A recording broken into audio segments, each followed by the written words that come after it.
decorate graves as part of the Memorial Day tradition. In Dayton, Kentucky, this Memorial Day will take on added meaning. A group of volunteers is restoring a long-abandoned cemetery with many veterans' graves. As Local 12's Joe Webb shows us, they're bringing back some dignity to a once sacred place. St. John the Baptist Cemetery in Wilder is a good example of an old hillside 19th century cemetery that is well maintained. But right next to it is a good example of what can happen when an old cemetery is abandoned. There is a special sadness that comes to places devoted to memory when they are forgotten.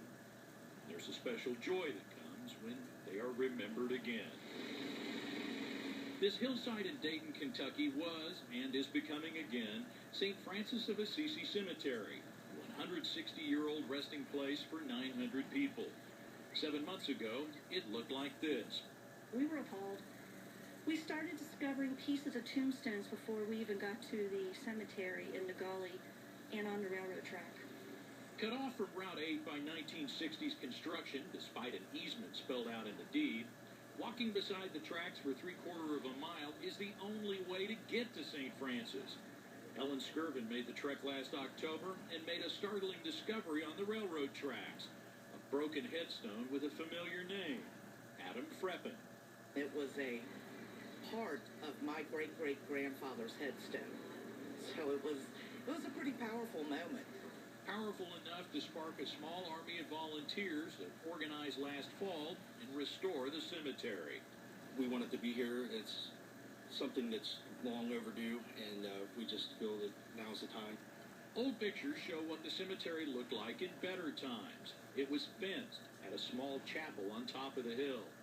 Today, for the first time in decades, much of it is cleared, stones uncovered, and cleaned.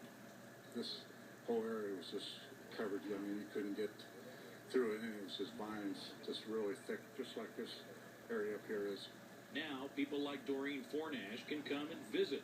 She's looking for her great-grandmother and great-great-aunt's graves. Families want to be able to go somewhere, see where they came from, see their roots. Despite all the progress that's been made, there's still a whole lot of work to be done. The cemetery goes well into this heavily wooded area up the hill, where they suspect there are another 30 to 40 graves. Orange markers label stones and stone fragments. Many are veterans. Emmanuel Silas fought with Ohio's 28th Infantry in the Civil War. He's one of at least 15 veterans buried here.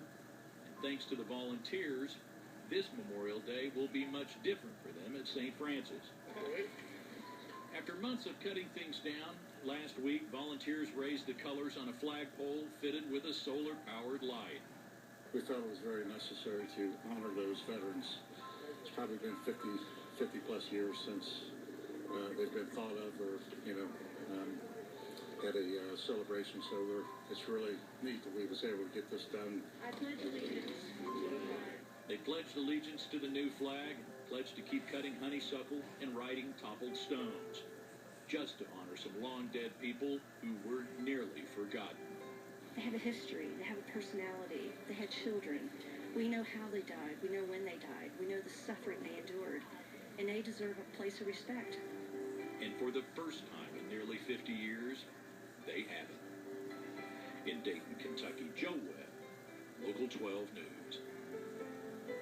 The volunteers set up the St. Francis of Assisi Cemetery Preservation Society, and you can follow their progress on Facebook.